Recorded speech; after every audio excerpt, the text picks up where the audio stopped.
Hey y'all, it's Tom. You want a gaming PC, but you don't want to cheap out on it, and you want like a top-of-the-line CPU and a GPU and lots of RAM and all that. Which do you go for? What do you go for? Well, if you're feeling lazy and you don't want to build a PC yourself, then a pre-built is the way to go. Thankfully, I've got just the thing for you if you don't want to build a PC yourself. Now, before I go on a ramble about the PC I want to talk about, I am humbly requesting, nay, begging, for you to like and sub. I'm going full beggar now. Kidding aside, this is the Skytech King 95 with a Ryzen 7 9800X3D and an RTX 5070 Ti, however you want to pronounce it. Now, the 5070 Ti has 16GB of GDDR7 VRAM, which is the new cool thing. Well, maybe it's not so new, but it's technically still new. But again, we have to talk about it. It's 16GB of VRAM. That's actually more than enough for 4K, so game away. Now, let's talk about the RAM, as in the actual RAM, the RAM in the PC itself. Now, obviously, having just a mere 16GB of RAM won't do the rest of the setup any justice. So, instead, it's got 32GB of DDR5 RAM. That's plenty of RAM for almost every game that exists. It's also great for any multitasking tasks that you've got going on. As for storage, well, it's only got 1TB in an SSD. I guess it's kind of enough for a bit of gaming, but ultimately, in the end, you're going to be looking for more space to put more games in.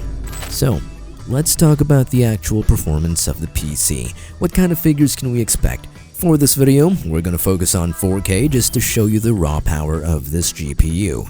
Starting off with GTA 5 Enhanced Edition.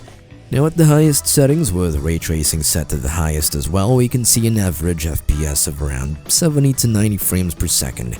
Of course, this does vary with whatever's happening on screen, but I say it's a pretty stable average for 4K. Now let's talk about a more recent game, and one that's been praised for being extremely realistic, photorealistic to be exact. That game is Hellblade 2. Now, at 4K with the graphics set to high and DLSS set to DLAA, which is not super sampling, we get an average of around 35 to 40 frames per second, which is it's a reasonable average, seeing as how people keep saying it's really realistic. What if we set DLSS to quality though? That number easily goes up to 55 to 60 frames per second on average.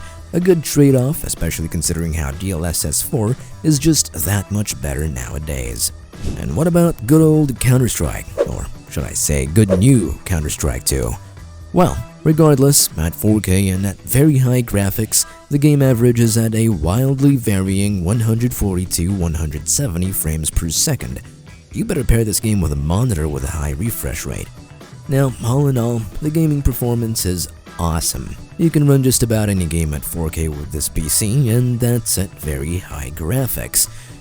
Well, if you're interested in this pre-built, you can check it out by clicking on the link in the description below, or you can scan this QR code. At the moment, this PC costs $2,599.99, or I guess I should just say $2,600. Granted, it's a tad bit more expensive than if you were to build your own PC, but at least you get the PC shipped to you without having to build it from the ground up. Personally, I think it's a price worth paying for that extra convenience. Just buy this thing, because it just gets shipped to you, you don't have to build it yourself, and you don't want to mess up in installing something, right? Especially if you're not exactly the techie type. Yeah, I'm just being silly. Anyhow, I'm Tom, thanks for watching, I'll see you all next time.